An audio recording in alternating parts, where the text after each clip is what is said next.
Au sommaire de ce journal, pas de travail ce lundi à la cimenterie Karilou. Les agents se sont soulevés pour fustiger les mauvaises conditions de travail. Un climat de fortes tensions et échange des projectiles a été observé cet avant-midi avant que ces agents ne soient reçus au gouvernorat des provinces par le vice-gouverneur. Et dans le même chapitre, nous sommes à l'entreprise LCS où les agents ont pris d'assaut ce lundi le bureau de l'Assemblée provinciale du Lualaba pour demander l'implication des élus provinciaux afin d'obtenir le réajustement salarial ainsi que la signature des contrats à durée indéterminée. Et puis à suivre également dans ce journal en société, un gros arbre vieux est tombé ce lundi sur 3 véhicules de transport en commun stationnant au niveau de l'arrêt bus Mariapolis. Plusieurs dégâts matériels observés. Voilà donc tout pour les sommaires de ce journal. Madame, messieurs, bienvenue à tous. Vous faites bien de rester fidèles sur la télé Étoile Jaune, mesdames, messieurs, bienvenue à ce journal. Premier titre de votre édition sur votre télévision. Ils ont été dans la rue ce lundi. Ce sont les agents de la cimenterie à Karilou dans la ville de Kolwezi. Ce dernier ont observé ce lundi un mouvement de grève pour fustiger les mauvaises conditions de travail. Patient Parker Kabamba a été dans leur suite. Routes barricadées, pneus brûlés, échange des projectiles entre policiers et civils, chants de colère, c'est l'expression des protestations contre les conditions médiocres de travail au sein de l'entreprise Karilou. Tel que vous nous voyez ici en train de faire un peu de désordre, c'est parce que nos salaires ne suffisent pas. On travaille chaque jour, on ne mange pas, on donne du pain pour 2 jours. En renfort, l'Assemblée provinciale du Lualaba dépêche l'honorable Gaston Mouchid pour tenter de calmer la situation. Après un long moment d'échange avec les manifestants, direction vers l'hôtel du gouvernement. Sur place, MMO élu devant les vice-gouverneurs des provinces Fifi Masuka Saini. Et de l'ordre des agents de Karilou, nous sommes maltraités sur plusieurs dimensions au sein de notre entreprise. Notamment, le mauvais traitement des agents que nous sommes, nous Congolais sur notre propre sol. Nous sommes maltraités et exploités. Nous travaillons 30 jours sur 30, sans aucun repos, pas de pause. Après les avoir écoutés avec attention, Fifi Masuka a promis à ses travailleurs un accompagnement de son gouvernement. Je n'accepterai jamais et jamais qu'on puisse vous traiter de la sorte. Ça brise le cœur. Si ça, c'est ça la réalité que vous vivez chaque jour, malgré vos niveaux d'études, je pense que ça c'est un crime. C'est un crime professionnel. C'est autour des 12 heures que la circulation est redevenue normale sur la route Lubumbashi-Kolwezi. Et ici, il est noté que l'entreprise Karilou œuvre dans la production du ciment et du chou. Madame, Messieurs, au chapitre de Gogne, toujours dans ce journal des Karilou, direction LCS à présent, dont les agents ont pris d'assaut les bureaux administratifs de l'Assemblée provinciale du Lualaba pour solliciter l'implication des élus provinciaux afin d'obtenir le réajustement salarial, mais aussi la signature des contrats à durée indéterminée. Quelques-uns d'entre eux se sont exprimés au micro des Fiston Salomon. Donc, si nous sommes ici à l'Assemblée provinciale, c'est pour 2 causes.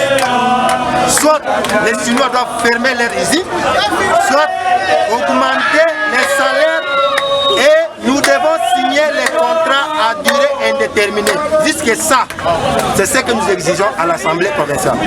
Les rendez-vous jusque-là, aujourd'hui on nous apprend que le président est parti à Kinshasa. Alors nous refusons tout cela.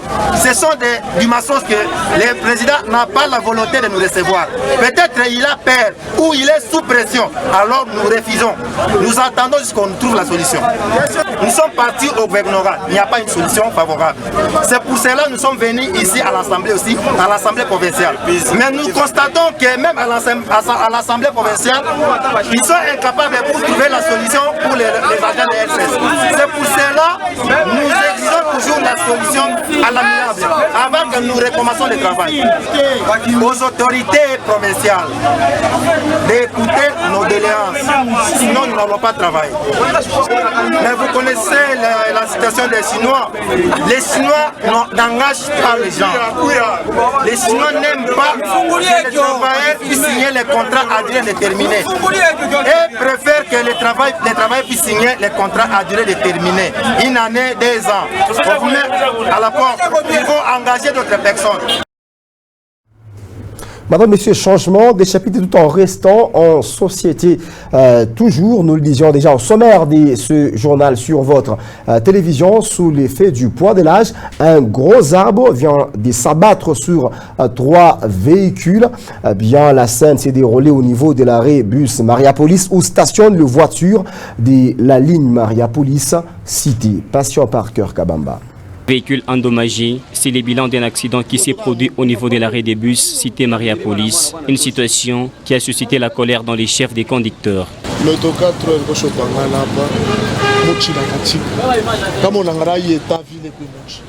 Nous avons été très surpris de voir cet arbre tomber. De loin déjà, dès que vous regardez, vous allez vous rendre compte que l'arbre est trop vieux. C'est vraiment inconcevable. En plein arrêt des bus, qu'on garde des arbres trop vieux comme ça, c'est pas bon. Nous ne voyons même pas l'importance de ces arbres. Ils sont trop vieux. Le mieux, c'est de les élaguer.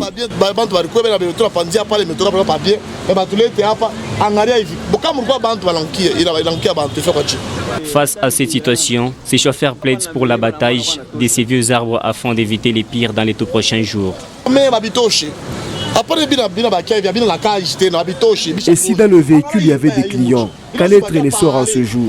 Nous allions pleurer des morts et maintenant nos véhicules sont endommagés. Qui va nous indemniser? Toute l'après-midi de ce lundi, la circulation a été perturbée sur l'avenue Kamina avant l'évacuation de cet arbre tombé.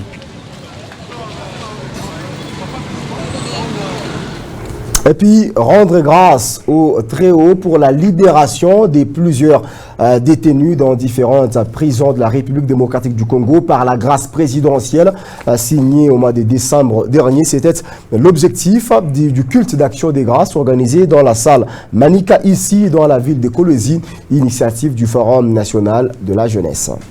Les jeunes du Lualaba ont mis de côté leurs couleurs politiques et religieuses pour dire merci au président de la République par la prière pour avoir gracié plusieurs détenus des différentes prisons de la République démocratique du Congo. Un culte d'action des grâces qui a regroupé toutes les confessions religieuses, les différentes structures et associations des jeunes, les leaders d'opinion, les hommes politiques, les communautés socioculturelles et autorités de la place. L'officiant du jour, Monseigneur évêque Jean-Félix Somoyengo, a rappelé en quoi consiste une grâce présidentielle. La grâce est une faveur. Mais quelqu'un arrive, il te donne. Tu n'as pas payé, tu n'as pas demandé, mais d'elle-même la personne là comprend.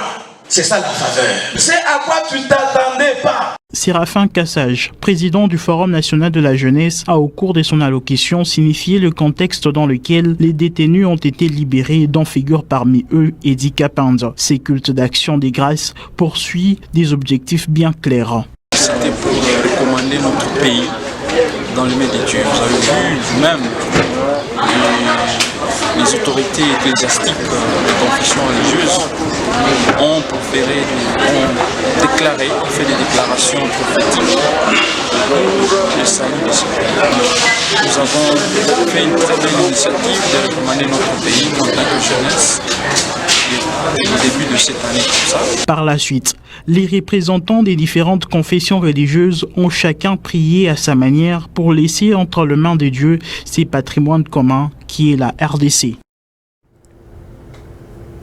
Et puis, chaque 9 février de l'année, l'humanité célèbre la journée de l'Internet sûr, une journée qui vise à sensibiliser les internautes en ligne sur leurs droits, avantages et inconvénients de l'Internet sur les plans sociaux. C'est à retrouver dans cet élément de Victorine Nyongoni.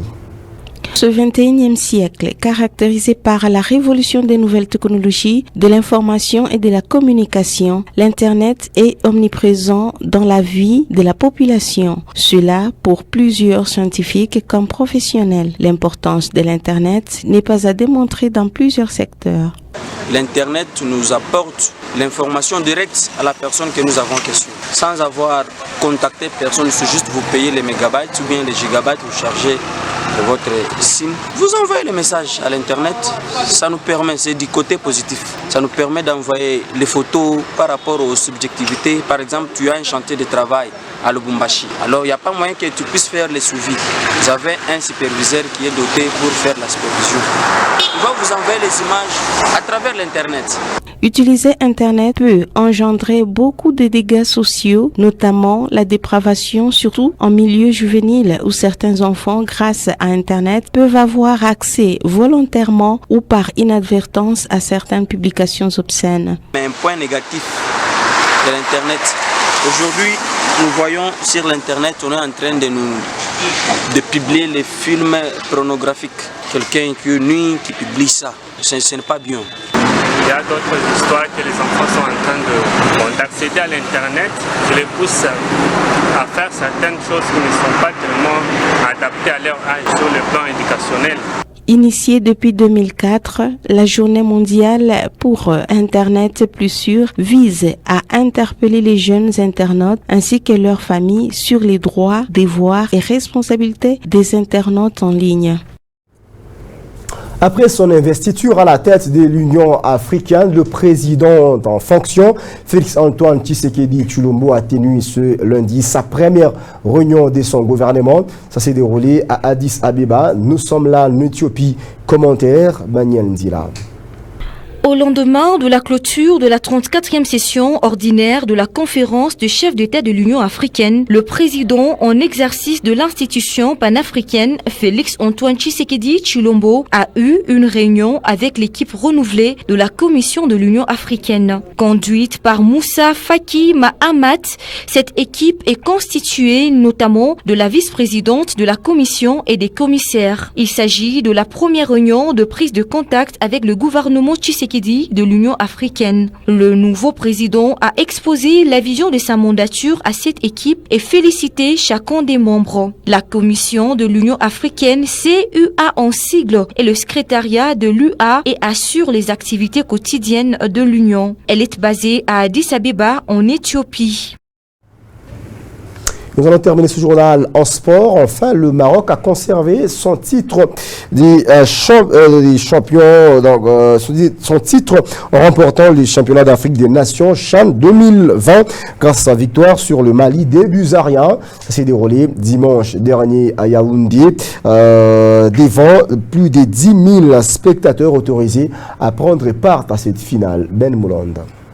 S'affronter l'équipe possédant la meilleure attaque du tournoi avec 13 buts au passage avant la finale, les Maroc, et celle nantie de la meilleure défense, les Mali, qui compte 3 buts encaissés avant cet ultime rendez-vous. La première est venue à l'attaque. Après avoir buté pendant plus d'une heure sur l'arrière-garde des Aigles, les Lions de l'Atlas, vainqueurs de la précédente édition organisée à domicile, ont ouvert les scores à la 69e minute grâce à un superbe but de la tête de Soufiane et bien servi par Omar sur corner. Les capitaines Ayoub El Kabi a doublé la mise 10 minutes plus tard d'une tête à bout portant, également à la suite d'un corner.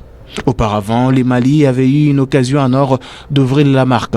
Mais la reprise au 6 mètres de Moussa Balou, bien servi à la 64e minute sur une passe en profondeur millimétrée, était déviée par les gardiens marocains. À Naz, la rencontre a été marquée par une exclusion sans incidence sur les cours des événements. Celle du Malien Issaka Samaké dans les temps additionnels pour avoir marché sur la cheville d'un joueur marocain en tentant de les déborder. Ce qui lui a valu un second carton jaune. Si le Maroc a réussi les doublés, le Mali a perdu pour la deuxième fois en finale d'un CHAN après les revers en 2016 contre la RDC. Initialement prévu du 4 au 25 avril dernier, les CHAN, un tournoi réservé aux joueurs africains évoluant sur les continents, avait été reporté du 16 janvier au 7 février à cause de la pandémie de Covid-19. CHAN Cameroun 2020 appartient désormais à l'histoire. Chez nous, l'information n'y s'arrête pas, mais elle est en continu sur www.wango.info, encore sur notre bande défilante. Merci à tous de nous avoir suivis.